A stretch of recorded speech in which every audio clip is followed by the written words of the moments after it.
Muy buenas con todos, esta es la parte 12 del libro en audiolibro Una realidad aparte, nuevas conversaciones con Don Juan.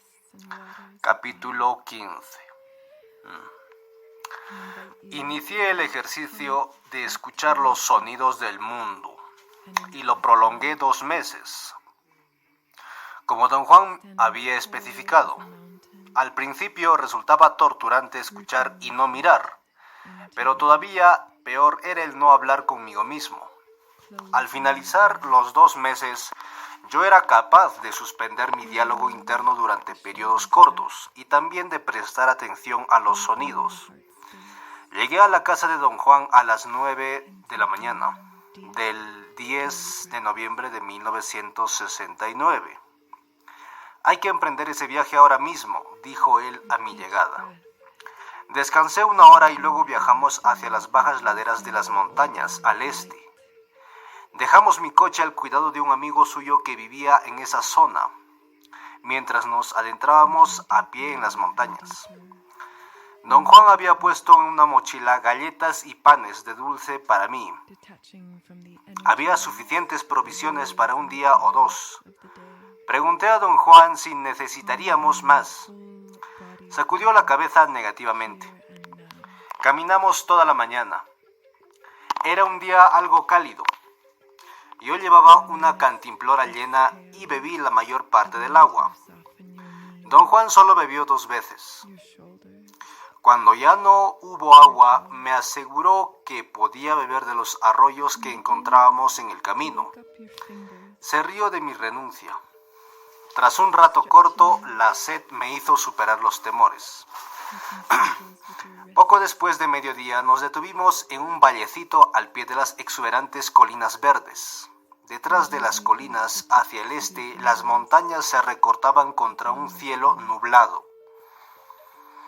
Puedes quedarte callado pensando, o puedes escribir lo que digamos o lo que percibas, pero nada acerca de dónde estamos, dijo Don Juan. Descansamos un rato, y luego sacó un bulto debajo de su camisa. Lo desató y me mostró su pipa. Llenó el cuenco con mezcla para fumar. Encendió un fósforo y con él una ramita seca. Puso la rama ardiente dentro del cuenco y me dijo que fumara.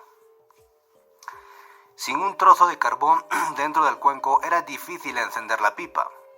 Tuvimos que seguir prendiendo ramas hasta que la mezcla empezó a arder. Cuando terminé de fumar, Don Juan me dijo que estábamos allí para que yo descubriera qué clase de presa me correspondía cazar. Repitió con cuidado 3 o 4 veces que el aspecto más importante de mi presa era hallar unos agujeros.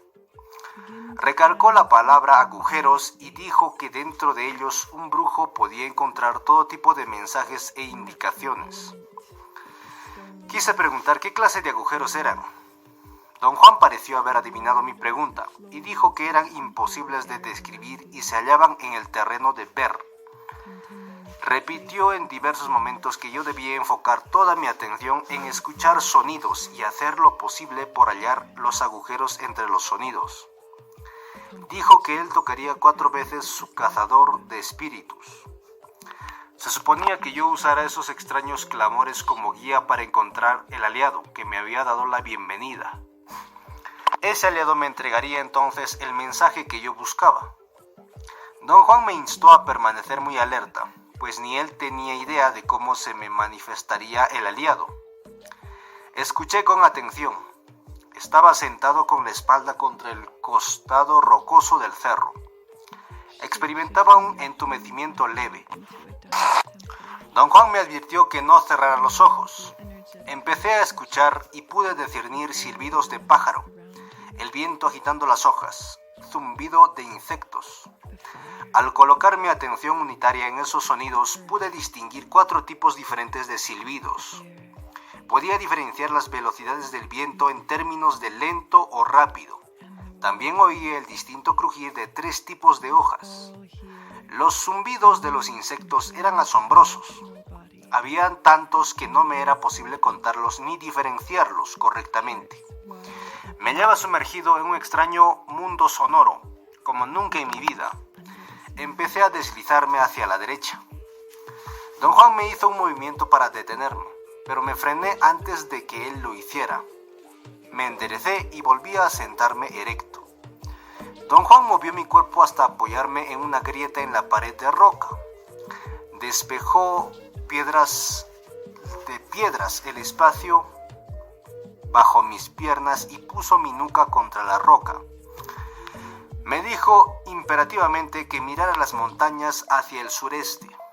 Miré la fijada en la distancia, pero él me corrigió y dijo que no me quedara viendo nada, sino que mirase, como si recorriendo, los cerros frente a mí y la vegetación entre ellos. Repitió una y otra vez que toda mi atención debía concentrarse en mi oído. Los sonidos recobraron prominencia. No era tanto que yo quisiese oírlos, más bien tenían un modo de forzarme a concentrarme en ellos. El viento sacudía las hojas, el viento llegaba por encima de los árboles y luego caía en el valle donde estábamos. Al caer, tocaba primero las hojas de los árboles altos. Hacían un sonido peculiar que me pareció rico, rasposo, exuberante. Luego el viento daba contra los arbustos, cuyas hojas sonaban como una multitud de cosas pequeñas. Era un sonido casi melodioso, muy absorbente e impositivo. Parecía capaz de ahogar todo lo otro. Me resultó desagradable. Me sentía apenado porque se me ocurrió que yo era como el crujir de los arbustos, regañón y exigente.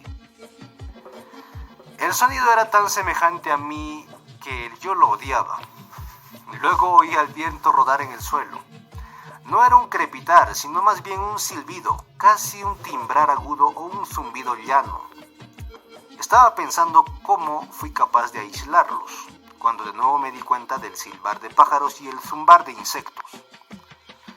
En cierto instante, sin embargo, solo había los sonidos del viento, pero al siguiente, otros sonidos brotaron en gigantesco fluir a mi campo de atención. Lógicamente, todos los sonidos existentes deben haberse emitido de continuo durante el tiempo en que yo solo oía el viento. No podía contar todos los silbidos de pájaros o zumbidos de insectos, pero me hallaba convencido de que estaba escuchando cada sonido individual en el momento en que se producía. Juntos creaban un orden de lo más extraordinario. No puedo llamarlo otra cosa que orden. Era un orden de sonidos que tenía un diseño, es decir, cada sonido ocurría en secuencia. Entonces oí un peculiar lamento prolongado. Me hizo temblar. Todos los otros ruidos cesaron un instante y hubo completo silencio mientras la reverberación del gemido alcanzaba los límites extremos del valle. Después recomenzaron los ruidos. De inmediato capté su diseño. Tras escuchar con atención un momento, creí entender la recomendación que don Juan me hizo de buscar agujeros entre los sonidos. El diseño de los ruidos contenía espacios entre un sonido y otro. Por ejemplo, los cantos de ciertos pájaros tenían su tiempo y sus pausas, y de igual manera todos los demás sonidos que yo percibía. El crujir de las hojas era la goma que los unificaba en un zumbido homogéneo. El hecho era que el tiempo de cada sonido formaba una unidad en la pauta sonora general. Así, los espacios o pausas entre sonidos eran, si uno se fijaba, hoyos en una estructura sonora. Oí nuevamente el penetrante lamento del cazador de espíritus. No me sacudió, pero los sonidos volvieron a cesar un instante y percibí tal cesación como un agujero, un hoyo muy grande. En ese preciso momento mi atención se trasladó del oído a la vista. Me hallaba mirando un conglomerado de cerros con lujuriante vegetación verde. La silueta de los cerros estaba dispuesta de tal manera que desde mi posición se veía un agujero en una de las laderas. Era un espacio entre dos cerros y a través de él me era visible el tinte profundo, gris, oscuro de las montañas distantes. Por un momento no supe qué cosa era. Fue como si el agujero que miraba fuese el hoyo en el sonido. Luego volvieron los ruidos, pero persistió la imagen visual del enorme agujero. Un momento después cobré una conciencia todavía más aguda de la pauta sonora, de su orden y la disposición de sus pausas. Mi mente era capaz de discernir y discriminar un número enorme de sonidos individuales. Me era posible seguir todos los sonidos, así cada pausa era un hoyo definido. En un momento dado, las pausas cristalizaron en mi mente y formaron una especie de malla sólida, una estructura. Yo no la veía ni la oía, la sentía con alguna parte desconocida de mí mismo. Don Juan tocó su cuerda una vez más. Los sonidos cesaron como antes, creando un enorme agujero en la estructura sonora. Esta vez, sin embargo, la gran pausa se confundió con el agujero en las colinas que yo estaba mirando. Ambos se sobreimpusieron. El efecto de percibir los dos agujeros duró tanto tiempo que pude oír cómo sus contornos encajaban mutuamente. Luego volvieron a empezar los otros sonidos y su estructura de pausas se convirtió en una percepción extraordinaria, casi visual. Empecé a ver cómo los sonidos creaban diseños y luego todos esos sonidos se sobreimpusieron al medio ambiente de la misma manera en que percibí la superposición de los grandes agujeros. Yo no miraba ni oía como suelo hacerlo. Hacía algo que era enteramente distinto, pero combinaba facetas de ambos procesos. Por algún motivo, mi atención se enfocaba en el gran hoyo en los cerros. Sentí estarlo oyendo y mirando al mismo tiempo. Algo había en él de reclamo. Dominaba mi campo de percepción y cada pauta sonora aislada, correspondiente a un detalle del entorno, tenía su goce en aquel agujero. Oí de nuevo el gemido sobrenatural del cazador de espíritus. Cesaron los demás sonidos. Los dos grandes agujeros parecieron encenderse, y de pronto me hallé mirando nuevamente el campo de labranza. El aliado estaba allí de pie, como lo había visto antes. La luz de la escena total se hizo muy clara. Pude verlo perfectamente como si se hallara a 50 metros. No distinguía su cara, el sombrero la cubría. Entonces empezó a acercarse, alzando despacio la cabeza. Estuve a punto de ver su rostro y me aterré. Supe que debía pararlo sin demora.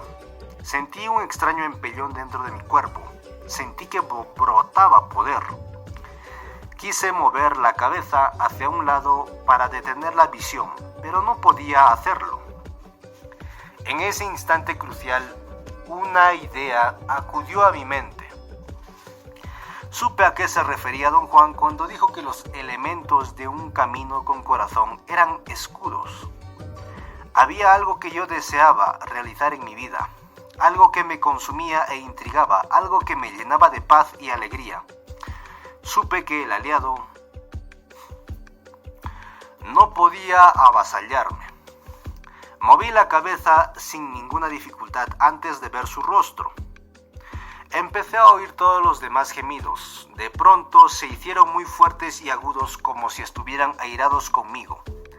Perdieron sus pautas y se convirtieron en un conglomerado amorfo de chillidos punzantes, dolorosos. Mis oídos empezaron a zumbar bajo la presión. Sentía la cabeza a punto de estallar. Me puse de pie y cubrí mis oídos con la palma de las manos. Don Juan me ayudó a caminar hasta un arroyo muy pequeño. Me hizo quitarme la ropa y me rodó en el agua. Me hizo yacer en el techo casi seco y luego reunió agua en su sombrero y me roció con ella. La presión en mis oídos disminuyó con gran rapidez y solo se necesitaron unos minutos para lavarme.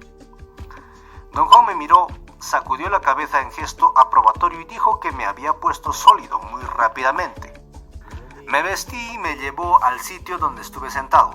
Me encontraba extremadamente vigoroso, alegre y lúcido. Quiso conocer todos los detalles de mi visión. Dijo que los brujos usaban los agujeros de los sonidos para averiguar cosas específicas. El aliado de un brujo revelaba asuntos complicados a través de tales agujeros. Rehusó especificar sobre ellos y se salió de mis preguntas diciendo que, al no tener yo un aliado, tal información solo me haría daño. Todo tiene sentido para un brujo, dijo. Los sonidos tienen agujeros, lo mismo que todo cuanto te rodea. Por lo general, un hombre no tiene velocidad para pescar los agujeros, y por eso recorre la vida sin protección. Los gusanos, los pájaros, los árboles, todos ellos nos pueden decir cosas increíbles si llegamos a tener la velocidad necesaria para agarrar su mensaje. El humo puede darnos esa velocidad de agarre, pero debemos estar en buenos términos con todas las cosas vivientes de este mundo. Por esta razón hay que hablarles a las plantas que vamos a matar y pedirles perdón por dañarlas. Igual debe hacerse con los animales que vamos a cazar. Solo debemos tomar lo suficiente para nuestras necesidades. De otro modo, las plantas y los animales y los gusanos que matamos se pondrían en contra nuestra y nos causarían enfermedad y desventura. Un guerrero se da cuenta de esto y hace por aplacarlos así. Cuando mira por los agujeros, los árboles y los pájaros y los gusanos le dan mensajes veraces. Pero nada de esto tiene importancia por ahora. Lo importante es que viste al aliado. Esa es tu presa. Te dije que íbamos a cazar algo. Pensé que iba a ser un animal. Calculé que verías el animal que debíamos cazar. Yo en mi caso vi un jabalí. Mi cazador de espíritus es jabalí. ¿Quiere usted decir que su cazador de espíritus está hecho de jabalí? No. Nada en la vida de un brujo está hecho de ninguna otra cosa. Si algo es algo, lo que sea es la misma cosa. Si conocieras jabalíes, te darías cuenta de que mi cazador de espíritus es eso. ¿Por qué vinimos aquí a cazar?, pregunté. El aliado sacó de su morral un cazador de espíritus y te lo enseñó. Necesitas tener uno si quieres llamarlo. ¿Qué es un cazador de espíritus? Es una fibra. Con ella puedo llamar a los aliados o a mi propio aliado, o puedo llamar a espíritus de ojos de agua, espíritus de ríos, espíritus de montañas. El mío es jabalí y grita como jabalí. 2 veces lo usé cerca de ti para llamar en tu ayuda al espíritu del ojo de agua. El espíritu vino a ti como el aliado vino hoy a ti, pero no pudiste verlo porque no tenías velocidad. Así y todo, aquel día que te llevé a la cañada y te puse en una piedra, supiste que el espíritu estaba casi sobre ti sin necesidad de verlo. Esos espíritus son ayudantes, son demasiado duros de manejar y medio peligrosos. Se necesita una voluntad impecable para tenerlos a raya o al límite. ¿Qué aspecto tienen? Son distintos para cada quien, lo mismo que los aliados. Para ti, al parecer, un aliado tendría el aspecto de alguien que conociste o que siempre estarás a punto de conocer. Esa es la inclinación de tu naturaleza. Eres dado a misterios y secretos. Yo no soy como tú, y para mí un aliado es algo muy preciso. Los espíritus de ojos de agua son propios de determinados sitios. El que llamé en tu ayuda es uno que yo conozco. Me ha ayudado muchas veces. Habita en aquella cañada.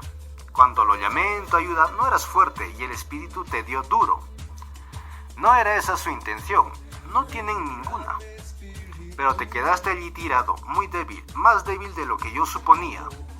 Más tarde el espíritu casi te jaló a tu muerte, en el agua. En la zanja de riego estabas fosforescente. El espíritu te tomó por sorpresa y casi sucumbes. Cuando un espíritu hace eso, vuelve siempre en busca de su presa. Estoy seguro de que volverá por ti. Desgraciadamente necesitas el agua para hacerte sólido de nuevo cuando usas el humito. Eso te coloca en una desventaja terrible. Si no usas el agua, probablemente mueras, pero si la usas, el espíritu te llevará. ¿Puedo usar el agua de otro sitio? No hay diferencia. El espíritu del ojo de agua de por mi casa puede seguirte a cualquier parte, a menos que tengas un cazador de espíritus. Por eso el aliado te lo enseñó. Te dijo que lo necesitas. Lo enredó en su mano izquierda y vino a ti después de señalar la cañada. Hoy quiso enseñarte de nuevo el cazador de espíritus, como la primera vez que lo encontraste. Fue muy sensato que te detuvieras. El aliado iba demasiado rápido para tu fuerza y una sacudida directa con él te sería muy dañina. ¿Cómo puedo ahora obtener un cazador de espíritus? Parece que el mismo aliado te lo va a dar. ¿Cómo? Allá arriba, en esos cerros donde viste el hoyo. ¿Debo ir a buscar al aliado mismo? No, pero él ya te da la bienvenida. El humito te abrió el camino hacia él. Luego, más adelante, lo encontrarás cara a cara, pero eso pasará solo cuando lo conozcas muy bien. Fin del capítulo 15 y fin de la parte 12 del audiolibro. Bueno, gracias por escuchar